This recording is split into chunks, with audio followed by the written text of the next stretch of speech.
Halo, selamat pagi semua. Perkenalkan dengan saya Tulus Francisca Simamora dari Prodi Manajemen yang akan membawakan topik tentang demokrasi.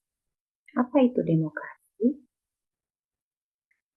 Definisi demokrasi. Demokrasi adalah sistem pemerintahan di mana kekuasaan berada di tangan rakyat, baik secara langsung maupun melalui perwakilan yang dipilih dalam pemilihan umum yang bebas dan adil. Menurut Undang-Undang Dasar 1945 Indonesia, demokrasi adalah asas pemerintahan negara yang bersumber dari, oleh, dan untuk rakyat yang dilaksanakan berdasarkan kedaulatan rakyat serta prinsip-prinsip pemerintahan yang adil dan merata. Kunci demokrasi yaitu kedaulatan rakyat, kekuasaan tertinggi berada di tangan rakyat. Yang kedua ada pemilihan umum, pemilihan pemimpin dan perwakilan melalui proses yang adil dan bebas. Yang ketiga ada hak asasi manusia, perlindungan terhadap hak-hak dasar individu, termasuk kebebasan berpendapat, berserikat, dan berkumpul. Yang selanjutnya ada partisipasi politik, kesempatan bagi semua warga negara untuk terlibat dalam proses politik. Yang selanjutnya ada supremasi hukum. Semua orang tunduk pada hukum yang adil dan tidak diskriminatif. Sejarah demokrasi. Demokrasi berasal dari kata Yunani yaitu demos atau rakyat dan kratos atau kekuasaan. Demokrasi pertama kali berkembang di kota Athena sekitar abad ke-5 Masehi. Pada abad pertengahan, demokrasi mengalami kemunduran di sebagian besar Eropa dengan dominasi kerajaan dan feudalisme. Sejarah demokrasi adalah perjalanan panjang dari Yunani kuno hingga era modern.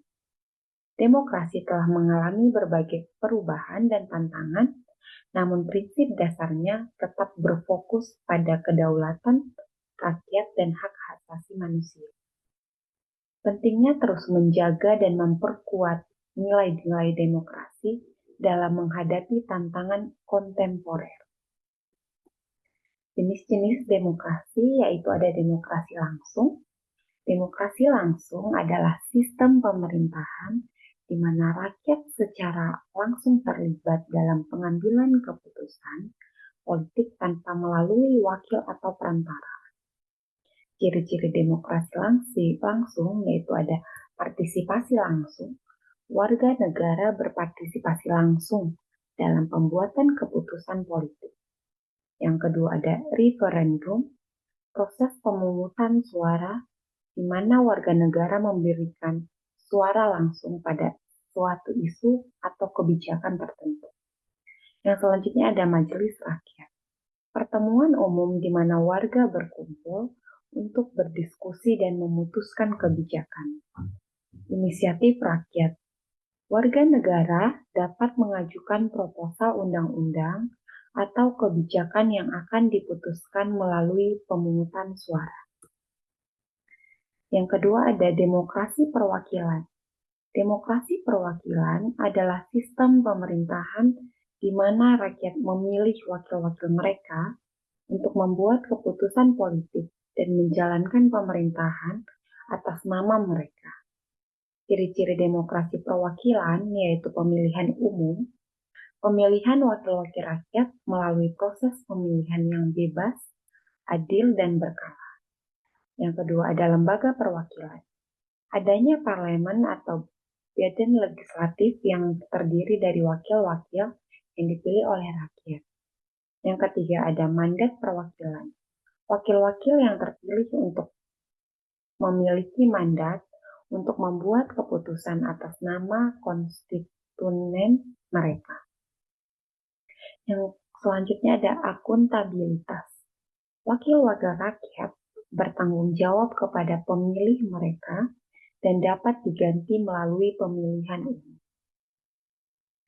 Prinsip-prinsip demokrasi yaitu ada kedaulatan rakyat, kebebasan berpendapat, persamaan hak, pemilu yang bebas dan adil, supremasi hukum.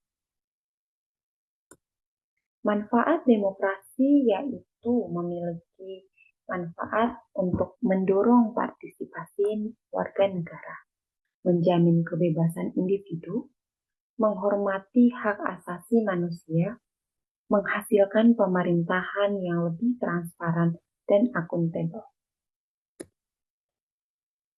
Demokrasi memiliki tantangan yaitu korupsi dan penyalahgunaan kekuasaan, ketidaksetaraan ekonomi, disinformasi dan propaganda, rendahnya partisipasi politik. Kita masuk untuk kesimpulannya. Kesimpulannya adalah demokrasi adalah sistem pemerintahan yang bertujuan untuk memberikan kekuasaan kepada rakyat. Demokrasi menghadapi berbagai tantangan, tetapi juga menawarkan banyak manfaat.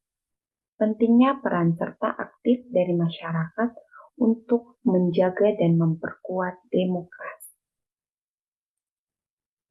Sekian tema demokrasi yang saya bawakan pada pagi hari ini. Semoga bermanfaat bagi kita semua. Terima kasih. Bye-bye.